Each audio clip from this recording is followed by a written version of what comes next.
오늘날 대다수의 사람들이 동식물과 사람이 오랜 시간 동안 진화된 것으로 알고 있습니다. 그렇게 알고 있는 성도들도 많습니다. 반면 성경에는 즉각적으로 창조된 것으로 기록되어 있습니다. 둘 다 맞을 수 있나요? 기원의 문제는 다양한 대답이 존재할 수 있는 문제가 아닙니다. 한 이론이 맞으면 다른 이론은 틀렸습니다. 앞에서 이야기했던 것처럼 오늘날 진화론을 수용해도 된다고 하고 오히려 진화론을 수용하는 것이 바른 신앙이라고 주장하는 신학자들이 있습니다. 과연 그럴까요? 진화론이 맞다면 성경은 틀렸고 틀린 내용이 기록되어 있는 책은 하나님의 말씀이 될 수 없습니다. 바른 믿음은 신뢰할 만한 대상을 신뢰하는 것입니다. 실제로 일어나지 않은 일을 실제로 일어난 것처럼 기록해 놓은 책, 하나님께서 하시지 않은 말을 하나님께서 하신 말씀처럼 기록해 놓은 책은 하나님의 말씀이 될 수 없습니다. 그런 책은 사기 문서이고 그런 책에 기록된 내용을 신뢰하는 것은 바른 믿음이 아닙니다. 앞에서 이야기했던 것처럼 하나님께서 진화의 방법으로 세상을 창조하셨다면 성경에 그렇게 기록해 주시면 됩니다. 진화는 기술하기 어려운 것도 아닙니다. 하나님께서 성경에 그렇게 기록해 주시지 않은 이유는 진화된 것이 아니기 때문입니다. 창조과학이 무엇인지도 모르는 시절 리차드 도킨스라는 진화론자가 쓴 책을 읽고 난 후 저는 큰 충격을 받고 말았습니다. 진화론은 말도 안 되는 이론이라는 생각을 가지고 있었지만 리차드 도킨스의 책을 통해서 알게 된 진화론은 당시에 제가 가지고 있던 지식으로는 반박하기 어려울 정도로 발전해 있었기 때문입니다. 저는 이 문제를 해결해야만 했습니다. 이 문제를 해결하지 않고서는 신앙생활을 지속하기 어려웠기 때문입니다. 그래서 저명한 진화론자들이 쓴 책들과 당시에 유행하던 진화론에 관련된 책들을 사서 진화론을 진지하게 공부해 보았습니다. 그 결과 진화가 틀렸다는 사실을 알게 되었습니다. 그리고 이 사실을 알리기 위해 진화를 부정하는 종교가 되어버린 진화라는 상상이라는 책을 썼고 직장을 다니면서 창조과학 사역을 하고 있습니다.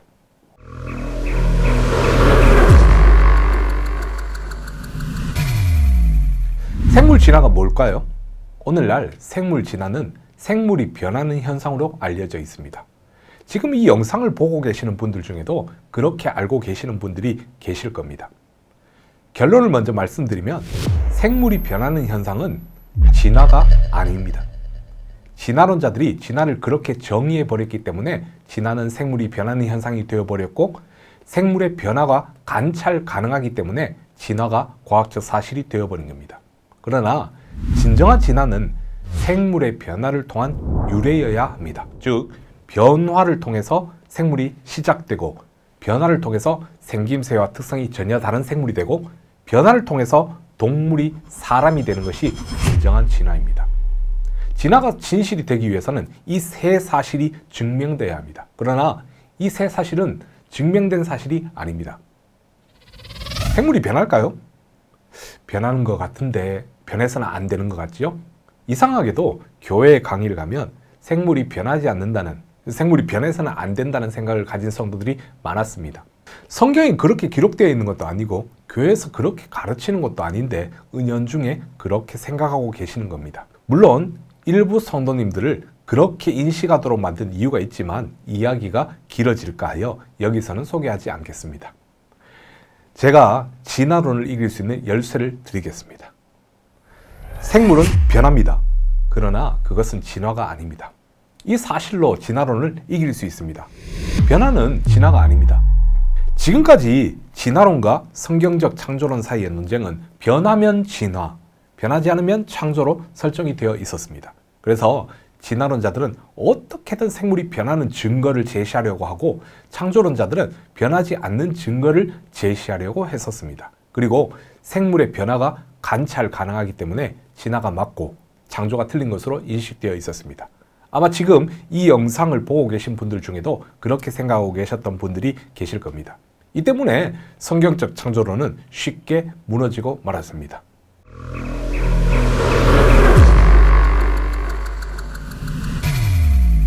논쟁 주제 자체가 잘못된 것입니다. 논쟁의 주제를 이렇게 바꾸셔야 합니다. 첫째, 변화가 새로운 정보를 만들어낼 수 있을까요? 둘째, 변화가 기원을 설명할 수 있을까요? 변화가 새로운 정보를 만들어낼 수 있을까요? 유전학이 발달하면서 진화론자들은 생물의 겉보기 변화는 단백질을 만들어내는 유전 정보의 변화로 이루어진다는 사실을 알게 되었습니다. 진화론이 유전학과 연결되면서 진화론자들은 유전자가 복제되는 과정에서 간혹 실수가 일어난다는 사실을 알게 되었습니다. 오늘날 진화론자들은 복제 실수를 진화의 메커니즘으로 봅니다. 복제 실수들이 오랜 시간 동안 유전자 안에 쌓여서 기존의 아미노산과는 다른 아미노산이 조합되면서 다른 단백질을 만들어내거나 단백질이 다르게 조합되어 생물의 생김새나 특성이 달라지는 진화가 일어난 것으로 보는 겁니다. 그렇다면 현존하는 모든 동식물과 사람은 우연히 생겨난 단세포 생물로부터 수십억 년 동안 이루어진 유전 정보의 복제 과정에서 생긴 실수, 오류들입니다.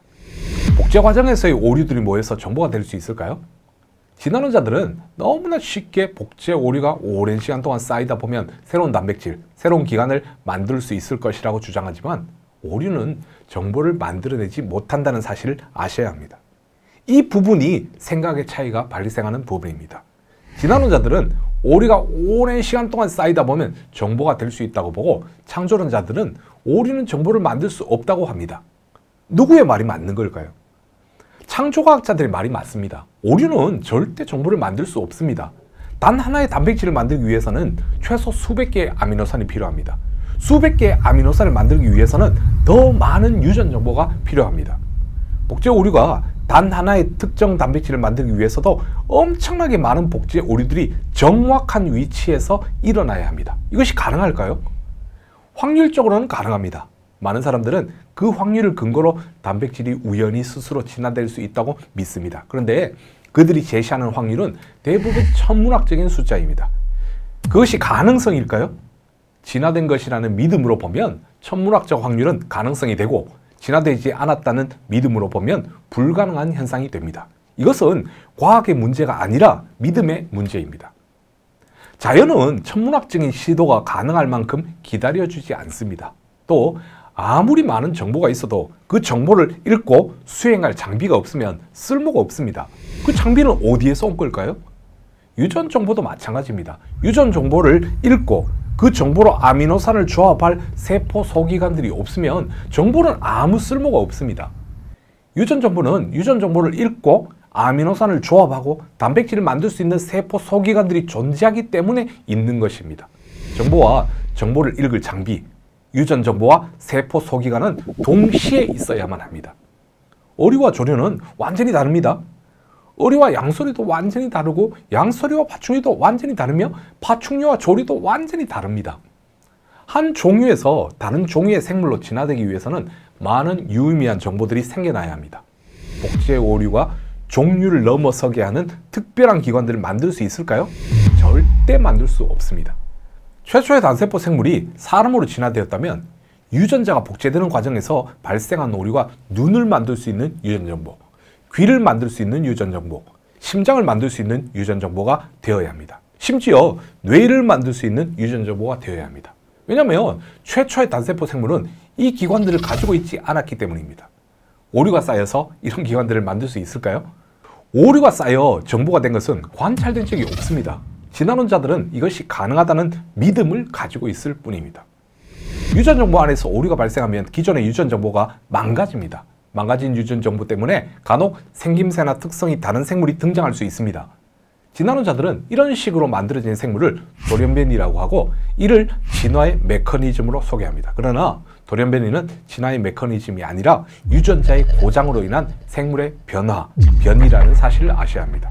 오늘날에도 관찰 가능한 종류 안에서의 다양한 품종으로의 변화가 바로 이 과정으로 나타난 현상입니다. 진화론자들은 이 변화를 진화라고 소개하지만 이것은 진화가 아닙니다.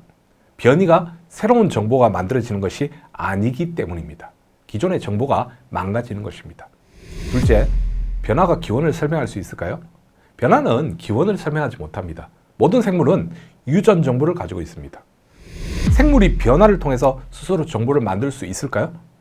생물이 정보를 가지고 있다는 자체가 창조된 증거입니다. 아시다시피 정보는 그 단어 속에 만들어진 것, 주어진 것이라는 의미가 담겨져 있기 때문입니다. 하등한 동물로 취급을 받는 단세포 생물도 수백 개의 유전 정보를 가지고 있습니다. 유전 정보가 없던 단세포 생물이 어떻게 유전 정보를 가지게 된 걸까요? 진화론자들에게 물으면 우연히 하나의 유전 정보가 진화되었고 그 정보로부터 다양한 유전 정보로 진화된 것이라고 할 겁니다.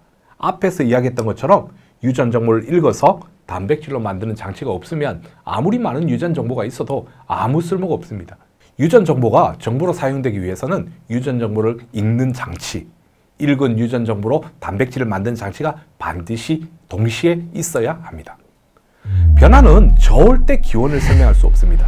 자동차의 성능을 향상시키기 위해서는 자동차가 필요하듯이 아무것도 없는 상태에서 변화를 통해서 자동차가 등장하지는 않습니다. 어떤 사람도 부품 하나로부터 자동차가 진화되었다고 주장하지 않습니다. 또 부품 하나를 발명한 사람을 자동차를 발명한 사람이라고 말하지 않습니다.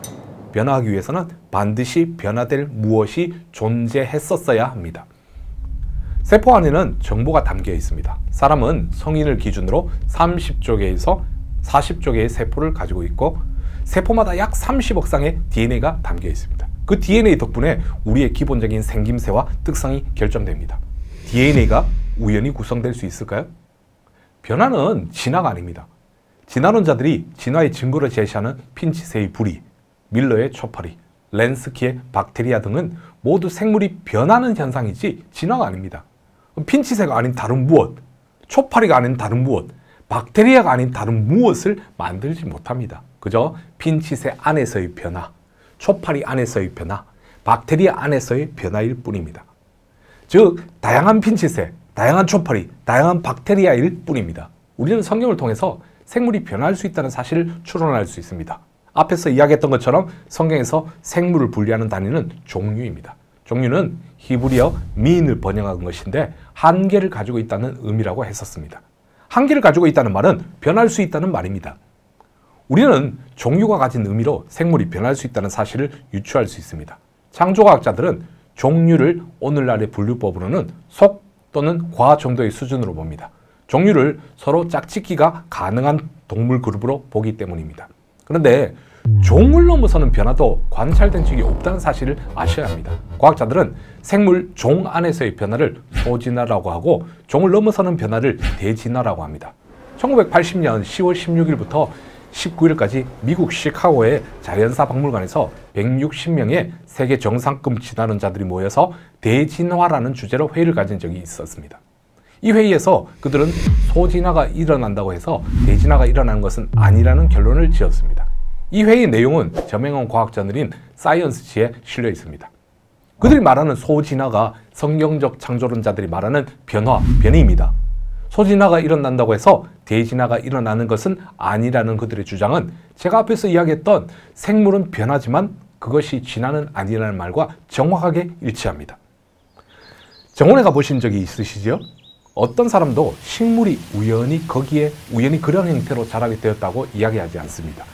정원사가 식물을 거기에 그런 형태로 배치한 것이 분명합니다. 생물을 연구해보면 생물은 정원과 비교할 수 없을 정도로 매우 정교합니다. 우연은 절대 그런 정교함을 만들 수 없습니다. 정교함은 만든 누군가가 있다는 사실을 알려줍니다. 어떤 사람도 시계가 우연히 만들어졌다고 생각하지 않습니다. 그 이유는 무엇일까요? 복잡하고 정교하기 때문입니다. 하나님을 믿지 않는 사람들도 복잡한 것은 우연히 만들어질 수 없다는 사실을 압니다. 시계가 더 정교할까요? 단세포 생물이 더 정교할까요? 단세포 생물이 훨씬 더 정교합니다. 하나님께서는 처음부터 종류대로 다양한 생물을 만드시고 사람을 만드셨습니다. 그것들과 그들은 각 종류의 한계 안에서 변화될 수 있도록 만드셨습니다. 과학적인 용어를 사용하면 적응입니다. 현대 생물학자들이 하나의 종으로 분류하는 사람도 생김새와 특성이 다양하지 않습니까? 키도 다양하고 몸무게도 다양합니다. 피부색도 다양하고 얼굴의 형태, 눈동자의 색깔, 머리카락 색깔도 다양합니다. 그래도 모두 사람입니다. 이것은 진화가 아닙니다. 이것은 사람이라는 종류 안에서의 변화입니다. 진화는 단번에 이루어지지 않습니다. 진화론자들은 박쥐는 쥐로부터 진화된 것이라고 합니다. 아시는 것처럼 쥐는 박쥐를 낳지 않습니다. 만약 박쥐가 쥐로부터 진화된 것이라면 쥐는 점진적으로 박쥐가 되었을 겁니다. 그렇다면 쥐보다는 박쥐에 가깝거나 박쥐보다는 쥐에 가까운 무수한 단계를 오랜 시간 동안 거쳤을 것입니다. 진화론자들은 이런 생물들을 쥐에서 박쥐로의 진화의 중간 단계 생물이라고 합니다. 이런 생물들을 보신 적이 있나요? 박쥐가 쥐로부터 진화된 것이 사실이라면 무수한 중간 단계 생물과 무수한 중간 단계 화석들이 발견되어야 합니다. 그러나 다양한 쥐 화석과 다양한 박쥐 화석은 발견되었지만 쥐와 박쥐의 중간 단계 화석은 하나도 발견되지 않았습니다. 진화론자들이 중간 단계 화석이라고 주장했던 화석들이 과학자들에 의해서 중간 단계 화석이 아닌 것으로 밝혀진 사례들이 있습니다. 파충류에서 조류류의 중간 단계 생물이라고 주장했던 시조새는 그냥 새라는 것이 밝혀졌고, 어류에서 양서류류의 중간 단계 화석이라고 주장했던 실러캔스는 진화론자들의 주장과는 달리 발을 가지고 있지 않은 것으로 밝혀졌습니다. 진화론자들은 오스트랄로피테쿠스, 네안데르탈인, 크로마뇽인 등 유인원에서 인류의 많은 중간 단계 화석들이 있다고 주장합니다. 이런 화석들 때문에 진화를 받아들이는 성도들이 상당히 많습니다. 사람의 신체에 대한 정의가 내려져 있을까요? 어떻게 생겨야 사람인가요? 사람의 신체에 대한 과학적 정의는 없습니다. 어떤 과학자도 정의를 내리지 못합니다. 그러나 진화론자들은 자의적인 기준을 세웁니다. 어떤 사람은 뇌의 용량을 기준으로 사람과 유인원을 구분하고, 어떤 사람은 턱의 모양을 기준으로 사람과 유인원을 구분합니다. 그들의 분류 기준에 따르면 뇌의 용량이 작은 사람, 턱이 튀어나온 사람은 유인원이 되고 맙니다. 반면 뇌의 용량이 큰 유인원, 턱이 나오지 않은 유인원은 사람이 되고 맙니다. 어쩌면 이 영상을 보고 계시는 분들 중에도 진화론자들의 자의적인 기준에 의해서 유인원으로 분류되는 분이 계실지도 모릅니다. 진화론자들이 소개하는 인류의 조상 화석들은 대부분 온전하지 않습니다. 화석들의 사진을 보시면 발견되지 않은 부분들을 다른 물질로 메워 놓았다는 사실을 발견하실 수 있습니다. 문제는 그것들의 피부가 쓰여져 있지 않은 뼈로만 발견된다는 것입니다. 만약 피부가 쓰여져 있었다면 쉽게 유인원인지 사람인지 구분할 수 있었을 것이고, 진화론자들이 중간 단계 화석이라고 우기지 못했을 것입니다. 앞에서 이야기했던 것처럼 생물도 사람도 종류 안에서 변할 수 있습니다. 큰 유인원이 있을 수 있고 작은 사람이 있을 수 있습니다. 그렇기 때문에 자의적인 기준으로 사람과 유인원, 중간 단계를 구분한 것은 타당하지 않습니다. 필트다운인 화석이라는 유명한 화석이 있습니다. 영국에서 발견된 화석으로 두개골은 사람의 두개골과 거의 비슷했고, 턱뼈는 원숭이의 턱뼈와 비슷해서 원숭이와 사람의 중간 단계 화석으로 인정되었습니다. 필트다운인 화석은 영국에서 진화론이 확산되는 데 큰 기여를 했었습니다. 그리고 1925년에 미국에서 벌어졌던 진화론과 창조론 간의 재판에서 진화의 증거로 사용되면서 미국 사회에서 진화론이 유행하는데도 큰 공헌을 했었습니다. 그런데 발견자가 죽은 후 대형 박물관에 보관되어 있던 화석의 원본을 후대 연구자들이 꺼내어 다시 연구한 결과 발견자가 사람의 두개골과 원숭이의 두개골을 붙여놓았다는 사실이 밝혀집니다. 필트다운인 화석은 오늘날에도 과학계에서 유명한 사기극으로 전해지고 있습니다. 필트다운인 화석을 검색해 보시면 금방 아실 수 있습니다. 인류의 조상으로 불리는 네브라스카인도 그렇습니다. 진화론자들은 네브라스카인을 인류의 조상인 것처럼 그림으로도 그렸지만 사실은 특이한 이빨 하나를 가지고 그린 그림이었고, 나중에 그 이빨은 멸종된 야생 멧돼지의 이빨로 밝혀졌습니다. 그러나 아직도 몇몇 과학책에서는 네브라스카인을 인류의 조상으로 소개하고 있습니다. 이 가짜 화석들 때문에 영국 교회와 미국 교회의 많은 성도들이 진화론을 받아들이고 성경의 사실성과 역사성을 부정하고 말았습니다.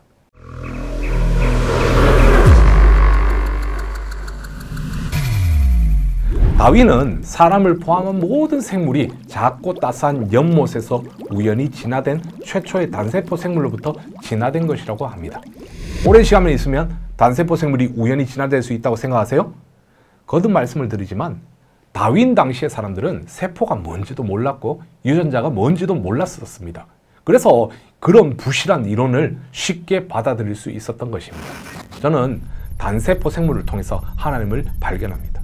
단세포 생물은 굉장히 복잡한 구조를 가지고 있습니다. 그 안에는 다양한 소기관들이 각자의 역할에 따라 정교하게 배치되어 있습니다. 단세포 생물은 자신의 정보가 들어있는 유전자를 가지고 있습니다. 그 유전자 덕분에 자신과 비슷한 단세포 생물을 만들 수 있습니다. 저는 모태신앙으로 신앙생활을 오랫동안 해왔지만 하나님을 직접 뵌 적이 없습니다. 하나님의 목소리를 들어본 적도 없습니다. 특별한 체험을 한 적도 없습니다. 그래서 사춘기 시절에 저희 기도 제목은 늘 하나님을 체험하는 것이었습니다. 하나님께서는 그 기도를 이루어 주시지 않으셨습니다. 저희 오랜 숙제는 창조과학을 하면서 풀렸습니다. 피조물들을 통해서 하나님께서 살아계심을 경험적으로 알게 된 것입니다. 창세로부터 그의 보이지 아니하는 것들, 곧 그의 영원하신 능력과 신성이 그가 만드신 만물에 분명히 보여 알려졌나니 그러므로 그들이 핑계하지 못할지니라.